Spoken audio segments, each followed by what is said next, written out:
Salut! Aujourd'hui, dans la suite, on avait fait les fumiers, les composts, maintenant les engrais, quand on n'a pas trop le choix, ou la possibilité d'avoir faire du compost. Bon, le compost c'est un petit peu plus facile à réaliser, mais du fumier à en trouver, c'est moins évident. Donc c'est vrai qu'il nous reste l'option des engrais qu'on doit acheter en boutique. Alors les comprendre, les choisir et les utiliser. Alors les engrais sont des produits indispensables pour stimuler la croissance des plantes, enrichir le sol et combler les carences en nutriments. Alors, en boutique, en jardinerie et autres, vous les trouvez aussi en grande surface, on trouve une large gamme d'engrais, chacun a des compositions et des utilisations spécifiques selon les besoins des plantes. Contrairement au compost ou au fumier, les engrais achetés en magasin sont souvent des produits concentrés et conçus pour des applications rapides et précises. Alors, dans cet article, on va explorer les différents types d'engrais disponibles, leur utilisation pour les jardins et le potager et comment choisir le bon engrais pour vos cultures. C'est sûr que l'avantage, un des avantages des engrais quand on commence un potager ou un jardin, c'est vrai que c'est parce que faire des fumiers, savoir les fumiers, les différents fumiers, compost, tout ça, c'est quand même de la cuisine un petit peu. Donc, quand on démarre, bon, moi je vous conseille déjà de prendre ce genre de produit tout doucement, si on ne connaît rien, bien sûr. Si vous avez de la famille, tout ça qui connaît les différents fumiers, tout ça, allez-y sans problème. Mais des fois, quand on est tout seul, on démarre, on ne sait pas trop, allez-y. Prenez ce genre d'engrais. Maintenant, c'est que des engrais naturels, il n'y a aucun souci de ce côté-là, normalement. Et ces engrais, par exemple, un engrais pour les tomates, un engrais pour les choux, un engrais pour ci, pour ça aide surtout au démarrage quand on ne connaît rien du tout. Alors, on va voir qu'est-ce qu'un engrais. Alors, un engrais est un produit qui apporte au sol et aux plantes des éléments nutritifs essentiels comme l'azote, N, entre parenthèses, le phosphore, P, et le potassium, K, souvent désigné par la formule NPK. Ces nutriments sont nécessaires au développement des plantes, à la formation des racines, des feuilles et des fruits et des fleurs. Alors, regardez bien derrière le paquet, vous allez trouver ce genre de formule NPK. Et chaque lettre correspond N azote, P phosphore et K au potassium. Et c'est ce qui va vous permettre de savoir si les légumes ont besoin de plus d'azote, plus de phosphore, plus de potassium. Et généralement, ça va être marqué. Donc déjà, vous avez derrière le paquet déjà pas mal d'indications qui peuvent vous faire démarrer votre potager. Et puis pour les anciens, ils le savent, quel engrais il faut, s'il faut de l'azote, s'il faut du phosphore ou du potassium. Alors les engrais achetés en jardinerie, en boutique, peuvent être de plusieurs natures. Engrais minéraux ou chimiques, oui, on en trouve encore malheureusement sur Internet, donc je le mets quand même. Ces engrais sont fabriqués à partir de substances extraits de minéraux ou synthétisés industriellement.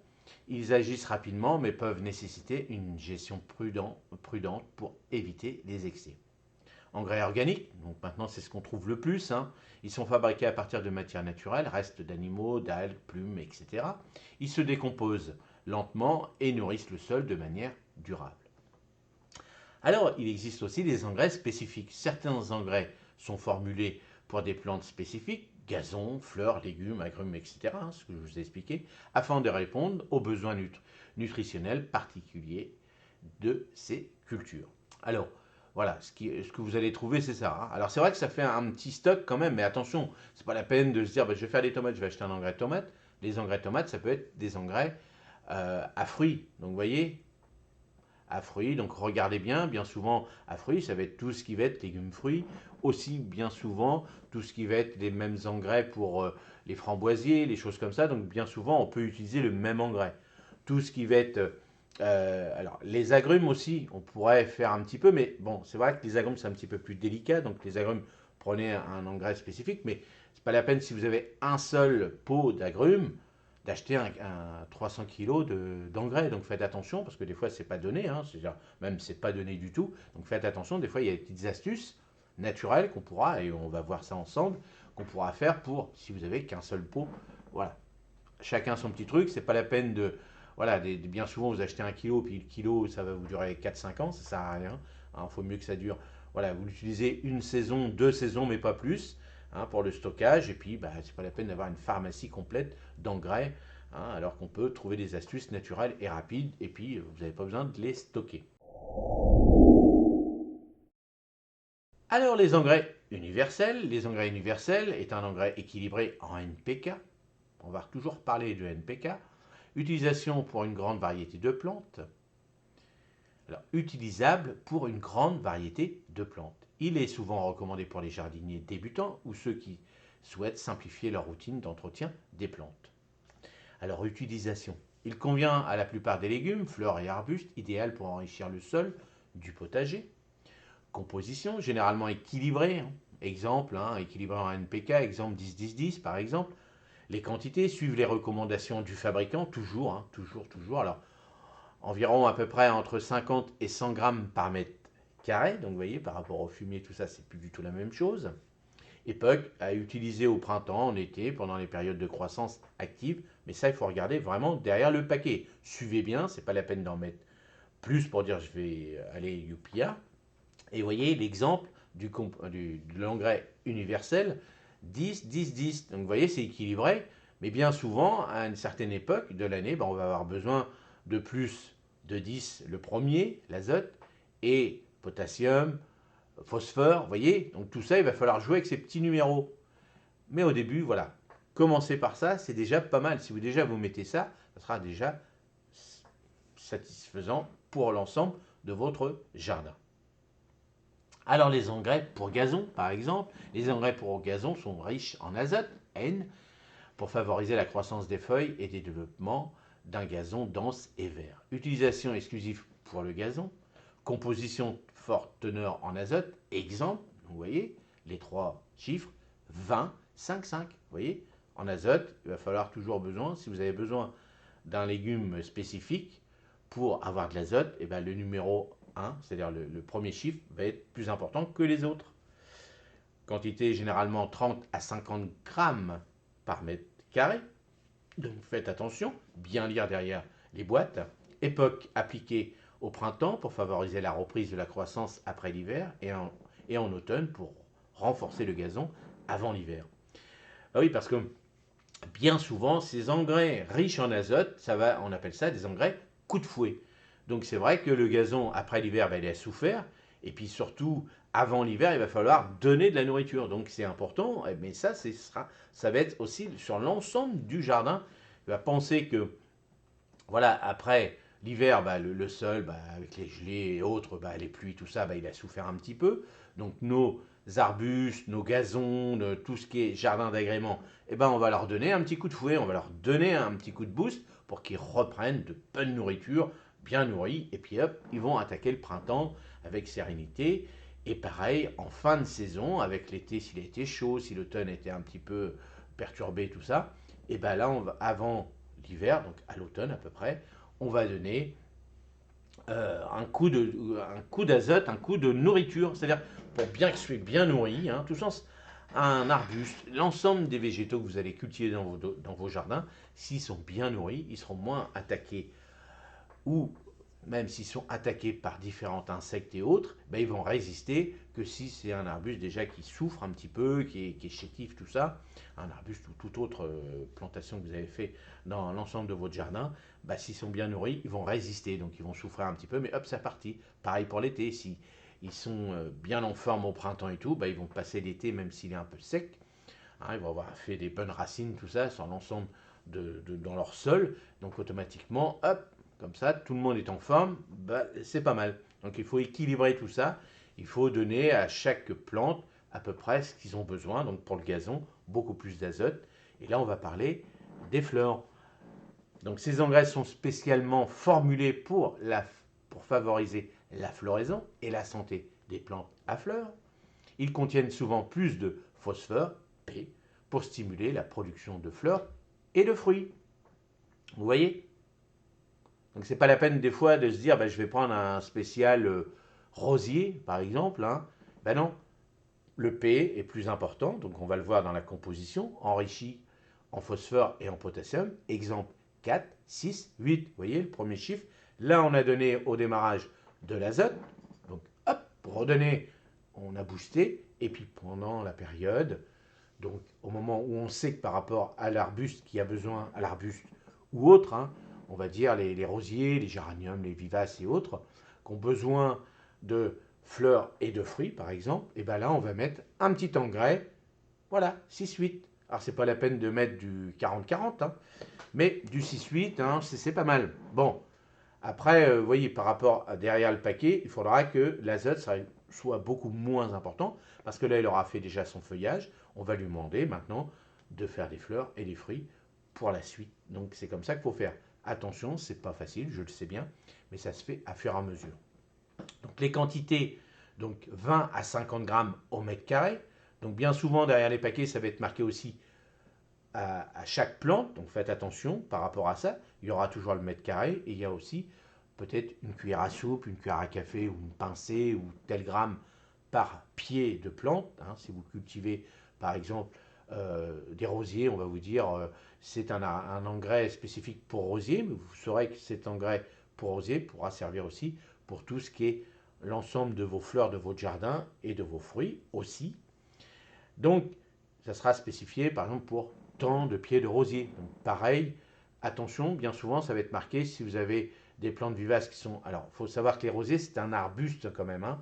C'est une plante arbustive. Hein. Vous voyez, ça fait du bois à un moment donné. Les plantes vivaces, c'est quand même des plantes molles. Les géraniums aussi, donc faites attention, bien souvent, ça va être spécifié. Ça va être, par exemple, cet engrais est spécifique pour 10 rosiers, 20 vivaces, 20 géraniums. Vous voyez, en fonction de ça. Donc, choisissez quand même, quand vous choisissez des engrais qui sont vendus en boutique, avec plus de détails, le plus possible derrière. N'hésitez pas. Si vous avez juste engrais, tac, tac, tac, pas cher, avec juste le prix et puis engrais universel, engrais spécial fleurs, attention, bien souvent, c'est des engrais de mauvaise qualité. Donc voilà, il faut quand même que ce soit bien expliqué derrière pour vous aider au maximum. Donc l'époque de mars à septembre, pendant la floraison et la période de croissance, vous voyez, ce que je vous ai dit, hein, par rapport à ce que vous avez besoin, par rapport aux plantes hein, que vous avez besoin. Donc ça c'est important aussi de bien regarder. Hein. Bien souvent c'est marqué rosier, machin, tac, tac, tac, tac, tac, tac. Et il faut que ce soit marqué. Si ce n'est pas marqué, prenez-en un autre qui sera certainement plus cher, c'est sûr. Ensuite, les légumes, notamment les tomates, les tomates ont besoin de nutriments spécifiques en azote et en potassium pour leur développement. Les engrais spécialisés contiennent une forte dose de potassium pour améliorer la production de fruits. Donc de fruits. Utilisation pour les tomates, les courges et les autres légumes gourmands. Composition, forte teneur en potassium, exemple 4, 8 et 12. Vous voyez? Donc après, on pourra adapter. Donc je sais qu'avant, quand mon grand-père, par exemple, c'est ce qu'il faisait. Il allait chez le grainier, puis il lui disait, tu me mets un engrais. Alors, bien souvent, ce qu'il faisait, il disait, je mets du potassium. Bon, mais ça, c'était les anciens. Hein, c'était avant, quand il n'y avait pas toutes ces boîtes qui faisaient directement des engrais mélangés. Et c'est quand même mieux, parce qu'attention, hein, d'avoir de l'azote, du potassium, du phosphore, tout ça, bah, c'était dangereux quand même. Donc attention, hein, dans le temps c'était comme ça, mais on n'avait pas le choix, les réglementations étaient quand même pas terribles, donc faites attention, mais bon, voilà. Là vous avez un exemple, 4, 8, 12, ça c'est pas mal. Donc pensez légumes, les légumes fruits, tomates, courgettes et autres légumes gourmands, hein, tout ce qui va être potiron, petits marrons, les choses comme ça. N'hésitez pas, donc hop, on met un engrais. Donc c'est vrai que ça fait pas mal de petits boulots de se dire, bon bah, au début je mets un peu d'azote, donc pour stimuler. Moi, je vous dis toujours, je mets un petit peu d'engrais uriné, hein, pour éviter d'acheter, par exemple.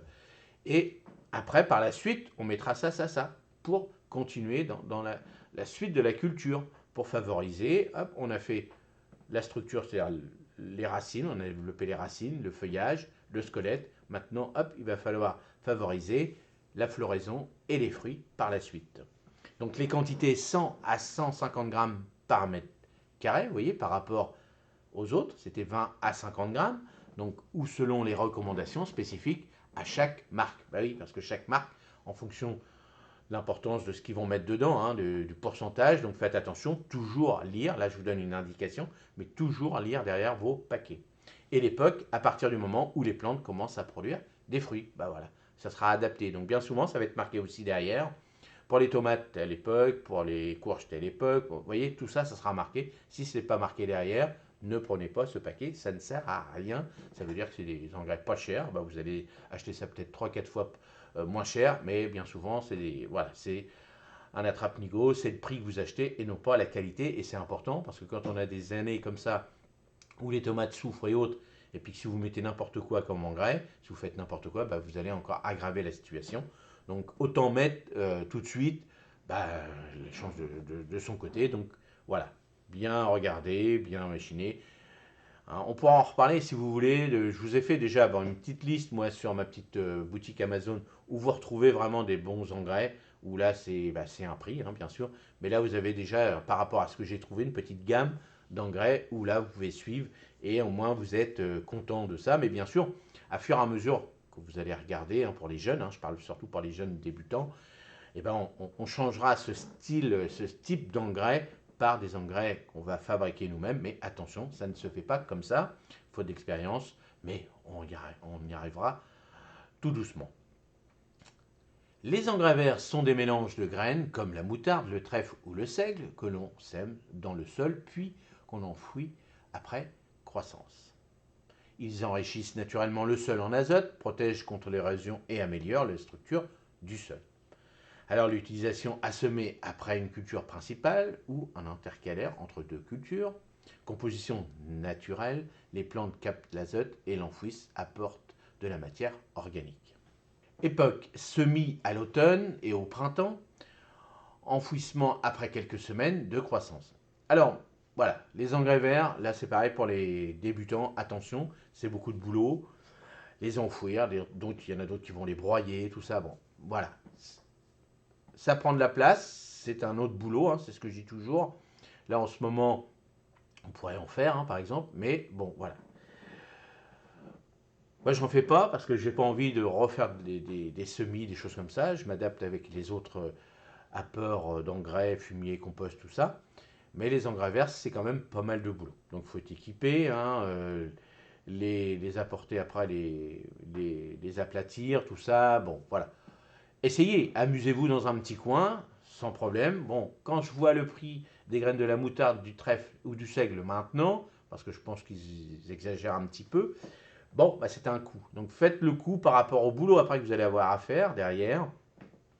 Voilà, vous calculez tout ça. Est-ce que... bon, voilà. Moi, je suis pour et contre pour les engrais verts. Pourquoi? Parce que je trouve que maintenant, c'est très très cher les graines.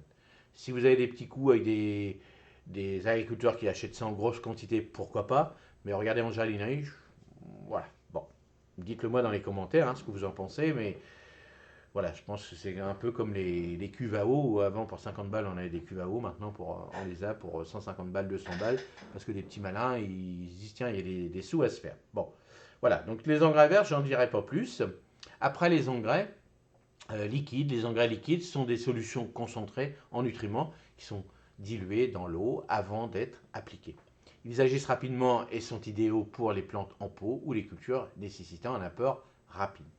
Alors l'utilisation, hein, pour les plantes d'intérieur, les légumes en pot ou les fleurs, composition varie en fonction des besoins des plantes, généralement équilibrée en NPK, quantité diluée selon les recommandations sur l'étiquette, environ hein, entre 5 et 10 ml par litre d'eau, époque à utiliser tous les 2 à 4 semaines durant la saison de croissance. Alors bien sûr, ces engrais liquides, bon moi j'utilise par exemple de l'urine, hein. Si on utilise de l'urine, si vous n'êtes pas malade et autres, et ben, sans médicaments et autres, c'est pas mal aussi.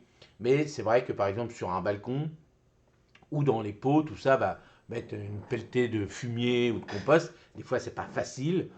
Voilà, hein, c'est comme ça qu'on voit. Donc des fois, par un petit engrais, vous êtes sur votre balcon, vous avez un petit rebord de fenêtre, bon, un petit engrais liquide qui correspond bien sûr à la plante. Hein. Les plantes d'intérieur, bah, c'est ce qu'on fait. On ne va pas mettre une pelletée de fumier dans notre maison. C'est pas facile, les odeurs et autres. Donc bien souvent, ça rend un bon petit service. Donc voilà. Et puis l'utilisation, hein, attention, toujours bien lire derrière la bouteille. Si vous changez de marque entre deux, bah, regardez derrière. Hein, faites pas la même chose, c'est important. Puis toutes les 4 semaines, bah, en fonction de la marque que vous allez utiliser. Alors, quand et comment utiliser les engrais au potager et au jardin? Alors, choisir le bon engrais. Il est important de choisir un engrais adaptés aux besoins de vos plantes et à la saison. Par exemple, en début de saison, privilégiez les engrais riches en azote pour favoriser la croissance des feuilles, tandis qu'à l'approche de la floraison et de la fructification, optez pour un engrais plus riche en potassium et en phosphore. C'est ce que je vous ai dit. Hein, prenez votre temps. Prenez votre temps, hein, tranquille, tranquille. Alors les quantités à appliquer. L'application des engrais doit être conforme aux instructions du fabricant. Une surdose d'engrais peut brûler les racines des plantes et endommager la santé de la plante.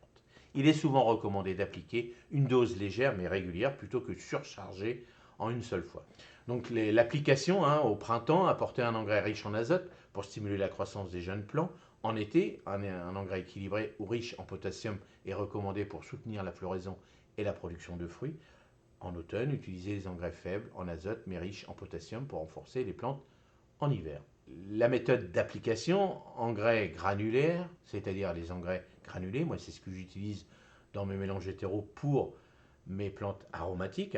Alors ces engrais peuvent être épandus directement au sol ou autour des plantes, puis incorporés légèrement dans la terre quand c'est directement au sol. Si vous faites vos plantations en pot et autres, ou quand vous faites vos micromodes, des choses comme ça, donc bien souvent en micromode, faire attention de ne pas mettre un engrais en granulé parce que ça va gêner et puis surtout il va se diffuser fortement, donc faites attention. Mais par exemple, quand vous faites vos rempotages, vous avez fait vos micromodes, vous remettez ça dans des pots, là on peut incorporer des engrais en granulé. Moi, c'est ce que je préfère. Parce que déjà, dans ces engrais-là, alors attention, moi, mes engrais sont très très chers. C'est des engrais osmocote, donc vous regarderez, engrais osmocote, vous allez voir que c'est très très cher par rapport aux autres, mais ils sont équilibrés et puis ils sont adaptés par rapport à l'utilisation que vous avez besoin. Ensuite, les engrais liquides, diluez l'engrais liquide dans de l'eau et appliquez-le au pied des plantes ou en pulvérisation foliaire. Donc, des fois, on va vous le dire, vous pouvez utiliser ça comme ça. Bien souvent aussi, certains purin, tout ça, on fait exactement la même chose. Mais attention, attention, de bien respecter la dose, surtout si vous mettez directement sur les feuilles. Attention de ne pas brûler vos feuilles. Alors les engrais organiques se décomposent lentement et doivent être intégrés au sol quelques semaines avant la période de croissance active. Bah oui, c'est pour ça qu'on les met un petit peu avant. Donc vous allez vous dire, bon au mois de mars, on est au mois de mars, je vais mettre mes engrais organiques. Bon vous savez que ça va être marqué derrière, ça sera marqué derrière le paquet. Vous les mettez un petit peu avant, peut-être un mois avant, en fonction des marques que vous allez utiliser. Donc vous préparez, attention, ça ne sert à rien de mettre des engrais organiques quand il fait très très froid, quand il gèle tout ça, si au mois de mars chez vous dans vos régions, mais il fait très très froid, attendez un petit peu. Ou alors sous une toile, sous de la paille peut-être, mais si le sol est gelé, ne mettez rien, attendez le dégel, ça c'est hyper important. Alors évitez les excès, surabondance d'engrais, comme je dis toujours, trop c'est trop, notamment en azote, peut entraîner des croissances excessives du feuillage au détriment des fleurs et des fruits. De plus, cela peut causer des brûlures chez les racines et les feuilles. Et bien sûr, quand vous utilisez beaucoup d'azote, quand vous faites un surdosage, vous avez les pucerons. Oui, c'est rempli de sucre, c'est bon et tout. Ils viennent dessus, ils vont manger tout ça. Donc attention, regardez, les chenilles, tout ça, vont sur les jeunes feuilles d'ortie. Ils sont gorgés de nourriture. L'ortie, c'est comme ça qu'on fait des purins d'ortie pour faire un purin azoté un petit peu. Et c'est un petit peu même beaucoup en fonction de la composition que vous allez faire. Donc bien souvent, c'est là-dessus qu'ils vont manger. Donc moi, par exemple, une petite astuce que j'ai fait. Derrière cet atelier ici, j'ai laissé les orties en plein été. Je laisse toujours les orties, petite bande d'orties. Comme ça me fait une petite barrière. S'il y a des papillons, tout ça, ils vont aller pondre derrière plus sur les orties que sur mes légumes et autres. C'est une petite astuce. Bon, voilà, une année, c'est ce qui a marché. J'avais plein de petites chenilles qui sont arrivées. Ils ont mangé déjà tous les choux. C'est-à-dire, tous les choux. Avant de manger mes choux, tous les orties. Et c'est comme ça que j'ai dit, hop, faut que je mette mes petits voiles dessus pour préserver l'ensemble de mon potager. Donc, arroser après application, après avoir appliqué des engrais granulaires, veillez à arroser abondamment pour faciliter l'absorption des nutriments par les racines. Toujours, quand vous apportez des engrais, toujours sur un sol humide. Si vous voyez que vos plantes en pot ou autre, ou dans votre sol, c'est sec, arrosez un petit peu avant, et puis mettez l'engrais soit dans l'après-midi ou le lendemain matin, ça sera quand même mieux. Il faut faire très attention.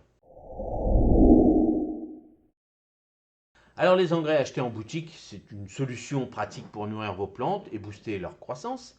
Que vous optiez pour des engrais chimiques, voilà, bon, maintenant c'est fini, mais c'est vrai que dans certains coins, on peut en trouver à action rapide ou des engrais organiques, plus doux et durables. Le choix de l'engrais dépend des besoins de vos plantes, de la saison et de la nature du sol.